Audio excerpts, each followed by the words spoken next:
आप सब जानते हैं चुनावी दंगल है और इस चुनावी दंगल में सब लोग आपके बीच आ भी रहे होंगे, वोट की अपील कर रहे होंगे, आपसे वोट मांग रहे होंगे और तरह तरह की बातें आपको बता रहे होंगे।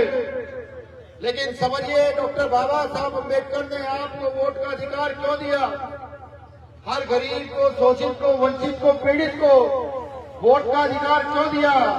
आपके वोट के भी एक ही वैल्यू है और यहाँ के विधायक और मंत्री के वोट की भी एक ही वैल्यू है। अब ये आपको सोचना है कि आपको अपने वोट की जो वैल्यू, जो आपका जो वोट है, जो उसकी वैल्यू है, उसका प्रयोग कहाँ करना है। एक तरफ धर्म के आधार पर, सत्ता के ताकत पर चुनाव लड़ रहे लोग हैं और एक तरफ अपने काम केवल पर चुनाव लड़ रहे लोग हैं।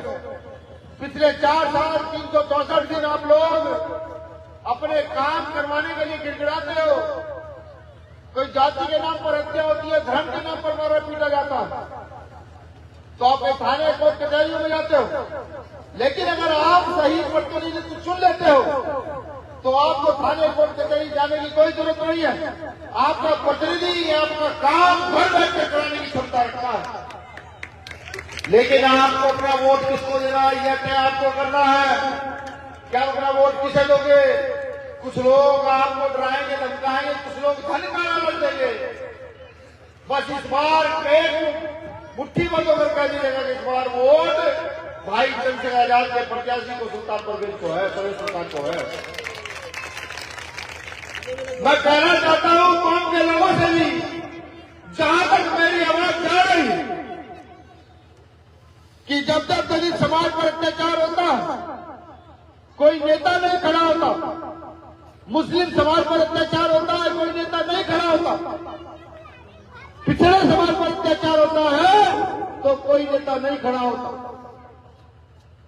अगर मैं इस बात को ऐसे समझाऊं कि जो यहाँ गरीब, शोषित, वंचित है, जो मेहनत मजदूरी करने वाले लोग हैं, जब जब उन पर अन्याय होता है तो पैसे वाली ताकतें उनको हमेशा दबा देने का काम करते हैं, पर अन्य अत्याचार बढ़वा देने का काम करती है।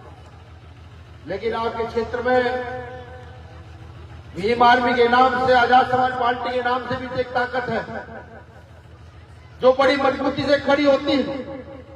जिस ताकत का नाम सुनकर के बड़े बड़े तानाशाह घुटने टेकते हैं, जिस ताकत का नाम सुनकर के अन्याय अत्याचार करने वाले लोग पीछे हट जाते हैं, तो आपका फर्ज बनता है ऐसे लोगों को वोट देना। यहां कांग्रेस की सरकार रही, बीजेपी की सरकार है, क्या बदलाव है आपके जीवन में? क्या कोई ये कहने वाला है कि आपके घर का बच्चा अच्छी शिक्षा ग्रहण कर रहा है या नहीं कर रहा है?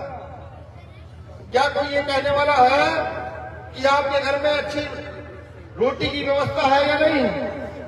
क्या कोई ये कहने वाला है कि आपके घर में अच्छे कपड़े की व्यवस्था है या नहीं है?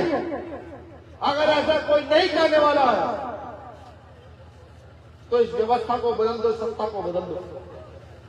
बाबा साहब अम्बेडकर को समझो। बाबा साहब अम्बेडकर ने वोट का अधिकार गरीबों की ताकत को बढ़ाने के लिए दिया। मेरे बखूबी याद कि दिल्ली में जब सतगुरुदास मंदिर तोड़ा गया तो हम पूरी ताकत से वहां खड़े हुए 96 लोग जेल गए। एक नेता जमानत कराने वाला नहीं था पूरे भारत के अंदर। CNRC का आंदोलन याद कि जब CNRC का आंदोलन चल रहा था, सब नेता कमरों में बैठकर इंटरव्यू कर रहे थे कि हम विरोध करते हैं, लेकिन सड़क पर उतरने वाला कोई नहीं था। उन्हें पता था जेल जाना पड़ेगा। तब आपका नेता चंद्रशेखर आजाद जेल गया था। अभी आपके क्षेत्र में प्रशासन ने पीट कर एक भाई की हत्या की। सब नेताओं ने घर में बैठकर, कमरे में बैठकर तो दुख प्रकट किया, लेकिन बच्चे को न्याय दिलाने के लिए सड़क पर कोई नहीं आया। यही लोग गए थे, चंद्रशेखर आजाद भाई और ये टीम यहां बैठे, यही लोग गए थे। अब आप सोचो तो सही कि जो आपके बच्चों की परवाह न करते हो, जो आपकी परवाह न करते हो, क्या उन्हीं को वोट देना सही है? मैं पूछता हूं आप सबसे, भीम आर्मी के काम में कभी बता दो, आजाद समाज पार्टी के कभी काम में कभी बता दो, परवेज मुख्तार के काम में कभी बता दो। रात में 2 बजे भी आदमी उठ करके आपकी खिदमत के लिए खड़ा रहता है। और इसके घर जाने की जरूरत नहीं, इसकी दुकानें हैं आपको चुंगी पर, वहां कोई रोकने वाला नहीं खड़ा होता कि रुक जाओ। वहां तो डायरेक्ट दुकान में जाओगे, कहोगे परवेज भाई ये समस्या है, समस्या का समाधान कराओ, और ये व्यक्ति समस्या का समाधान कराने के लिए खड़ा रहता है। तब आप सोचिए कि तमाम पैसे वाली ताकतों से हमारी लड़ाई है, तमाम सामंती ताकतों से हमारी लड़ाई है, तमाम उन ताकतों से लड़ाई है जो हमारे बच्चों का हक अधिकार खा रहे हैं। तो मैं आपसे अपील करता हूं कि आप भीम आर्मी के प्रत्याशी, आजाद समाज पार्टी के प्रत्याशी, भाई चंद्रशेखर आजाद के प्रत्याशी, या मैं ये कहूं गरीब जनता के प्रत्याशी भाई परवेज सुल्तान को केतली के निशान पर मोहर लगाकर जिताकर भेजने का काम करें।